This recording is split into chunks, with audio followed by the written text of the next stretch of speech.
गुरुर्ब्रह्मा गुरुर्विष्णु गुरुर्देवो महेश्वरः गुरुर साक्षात परब्रह्म तस्मै श्री गुरुवे नमः। नमस्कार साथियों, एक बार फिर से आप सभी का आपके अपने YouTube चैनल अमेजिंग शिक्षा में बहुत बहुत हार्दिक अभिनंदन व स्वागत है। तो साथियों, आज हम करने जा रहे हैं हिंदी व्याकरण का ही एक बहुत ही महत्वपूर्ण विषय है समश्रुति भिन्नार्थक शब्द। हो सकता है शायद आपने पहले भी ये पढ़ा हो कि समश्रुति भिन्नार्थक शब्द होते क्या हैं, क्योंकि इससे पहले जो है ना अर्थ के आधार पर हम जो शब्द का वर्गीकरण कर रहे हैं, उनको विभाजन कर रहे हैं। पहले हमने एकार्थी किया, फिर अनेकार्थी शब्द क्या होते हैं वो किया, उसके बाद पर्यायवाची शब्द हम किसे कहते हैं, फिर विलोम शब्द किसे कहते हैं, और आज हम बात करेंगे समश्रुति भिन्नार्थक शब्द की। आखिर ये होते क्या हैं? तो प्यारे बच्चों, कई बार क्या होता है, कुछ ऐसे शब्द होते हैं जो सुनने में ना एक जैसे लगते हैं, जिनका उच्चारण एक समान लगता है हमें, एक जैसे, है ना, लेकिन उनके अर्थ जो है ना अलग अलग होते हैं। कई बार हम लेखन कार्य हमसे गलत हो जाता है, हमें लिखना कोई शब्द होता है, लिख देते हैं दूसरा, क्योंकि उच्चारण एक समान लगता है हमें सबका, है ना। तो आज ऐसे ही कुछ शब्द मैं यहाँ पर लेकर के आया हूं जहां हमारे मन में कंफ्यूजन हो जाता है देख करके, ठीक है। तो हम आज बात करेंगे समश्रुति भिन्नार्थक शब्द की। आखिर ये होते क्या हैं? देखिए, समश्रुति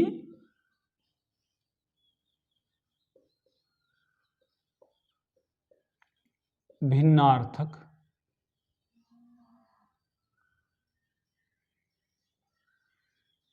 शब्द।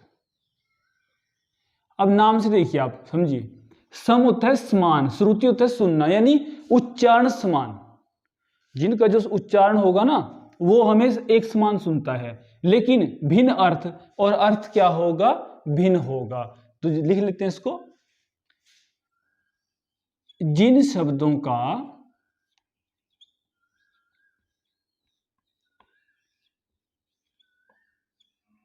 उच्चारण समान हो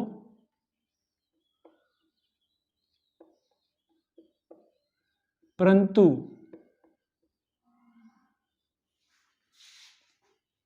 अर्थ में भिन्नता हो, उन्हें हम क्या कहेंगे? समश्रुति भिन्नार्थक शब्द। ठीक है।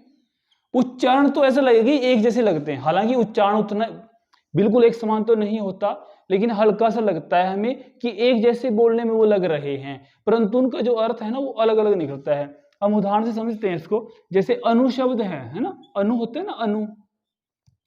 अनु का अर्थ क्या होता है?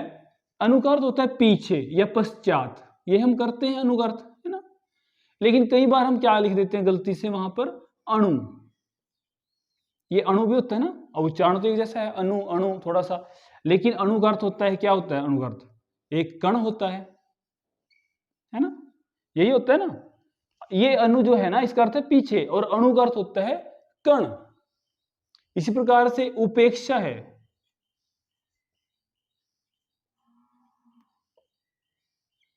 उपेक्षा का अर्थ क्या होता है? निरादर करना किसी का, कि उसने उसकी उपेक्षा की, निरादर, है ना। अब एक अपेक्षा होता है, कई बार क्या हो जाता है लिखने में गलती हो जाती है, उपेक्षा जहां लिखना था वहां अपेक्षा लिख देते हैं, जहां अपेक्षा लिखना था वहां उपेक्षा लिख देते हैं। लेकिन मुख्य जो बात है वो होती है अर्थ की, हम किस अर्थ में वहां पर वाक्य में उसका प्रयोग कर रहे हैं, हमें वो देखना होता है। अगर तो वहां निरादर की बात हो रही है तो उपेक्षा आएगा, लेकिन अगर ये देखिए अपेक्षा, अपेक्षा कर तो क्या होता है? तुलना। अगर वहां पर तुलना हो रही है ना कि राम श्याम की अपेक्षा ज्यादा समझदार है, तो मतलब वहां क्या हो जाएगा? अपेक्षा लिखना हमने, ठीक है। उपेक्षा कर तो निरादर है, अपमान कह लीजिए, निरादर करना, उपेक्षा कर दी, उसको अनदेखा कर दिया। और अपेक्षा होता है तुलना करना, ठीक है। अनु हो गया, अपेक्षा हो गई। इससे अपकार और उपकार देखिए, उपकार क्या होता है भाई? उपकार होता है भलाई, है ना, भलाई करना ही तो होता है उपकार, कि हमने उसने उसके ऊपर उपकार किया, है ना, तो भलाई हो गया। और इसी जैसा एक उच्चारण किसका करेंगे हम? अपकार भी होता है, अपकार। इसका अर्थ क्या हो जाएगा? बुराई हो जाएगा। इस प्रकार से बहुत से ऐसे शब्द हैं, जैसे क्रम शब्द है, क्रम। अब ये क्रम होता है ना, क्रम। क्रम क्या होता है? एक सिलसिलेवार कोई कार्य करना, कोई काम के क्रम, क्रम अनुसार सिलसिला, सिलसिला कह सकते हैं हम यहां पर, ठीक है ना। और एक हम कहते हैं कर्म, ये तो क्रम है, कई बार उच्चारण भी अशुद्ध कर देते हैं हम, कर्म का क्रम कर देते हैं और क्रम का कर्म, ये तो होता है क्रम। और एक होता है कर्म, ये कर्म है। इसका अर्थ क्या है? कार्य या जो काम हम कर रहे हैं, है ना, ये हो गया कर्म। इस प्रकार से इस तरह के शब्द होते हैं ये, जो उच्चारण हमें कई बार लगता है एक समान है, परंतु हमेशा उनका अर्थ जो है वो भिन्न होता है। जैसे हंस शब्द है ना, हंस, देखिए ये जो हंस है ना, अनुस्वार और अनुनासिक आपको मैंने पहले समझाया हुआ है। यदि आपने वीडियो नहीं देखी ना उच्चारण स्थान की वो और वर्णमाला की, वो जरूर देख लें आप, ठीक है। वहां मैंने बिल्कुल बताया भी अनुस्वार कहाँ लगता है, अनुनासिक कहाँ लगता है। यदि तो यहाँ पर अनुस्वार का प्रयोग हो रहा है हंस, तो इसका मतलब है पक्षी है, एक पक्षी का नाम है हंस, पक्षी होता है, हंस और बगुला होते हैं ना। और अगर बात करूं मैं हंस, अब ये देखिए यहां पर लग गया अनुनासिक, ये अनुस्वार होता है, ये अनुनासिक होता है। ये हंस जो होता है इसका अर्थ क्या है? हंसने की क्रिया, यानी हंसना होता है ना, हंसने की क्रिया हो गई है। तो इस प्रकार देखिए बोलने में तो हमें ऐसे लग रहा है हंस हंस, कई बार हम हंस ये लिख देते हैं, कई बार हंस ये लिख देते हैं, तो गलती हो जाती है वहां पर। यदि तो किसी पक्षी का नाम आएगा तो हमने कौन सा हंस लिखना है? ये हंस लिखना है। अगर हंसना, हंसना क्रिया हो रही, हम हंस रहे हैं, तो उसके लिए क्या आएगा? ये वाला हंस आएगा, ठीक है। इसी प्रकार से जैसे तरंग है, तरंग है, अब तरंग जो है ना, तरंग का अर्थ क्या होता है? लहर होता है, तरंगे उठ रही हैं, लहरें उठ रही हैं ना। और एक तुरंग होता है, तुरंग, तुरंग, इसका अर्थ होता है घोड़ा। ऐसे बहुत से शब्द होते हैं हमारे शब्दकोश में जो समश्रुत यानी उच्चारण समान होगा लेकिन अर्थ की भिन्नता वहां पर होती है, ठीक है। और जैसे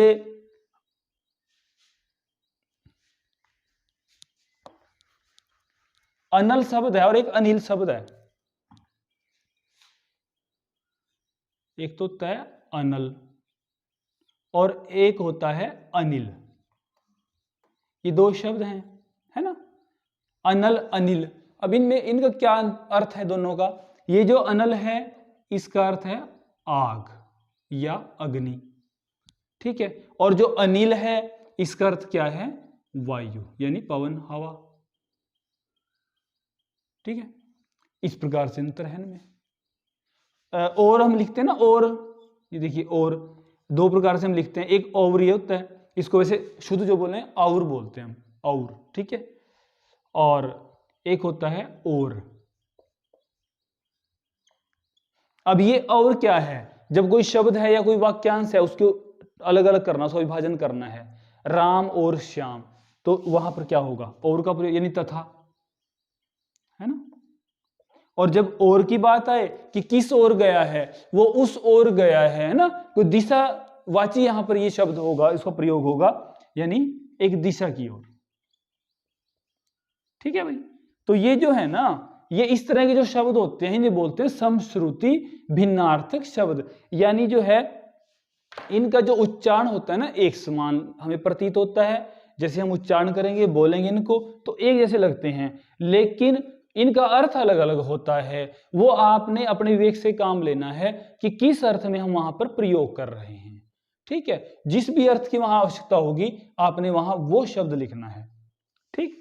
तो आज की जो कक्षा थी हमारी यही थी कि समश्रुति भिन्नार्थक शब्द होते क्या हैं और कैसे हम इनका विभाजन करते हैं, कैसे इनको पहचान सकते हैं, ठीक है। तो सर्वे भवन्तु सुखिनः, सर्वे सन्तु निरामया। इसी मंगल कामना के साथ मैं अपनी वाणी को यहीं विराम देता हूँ। जय हिंद, वंदे मातरम।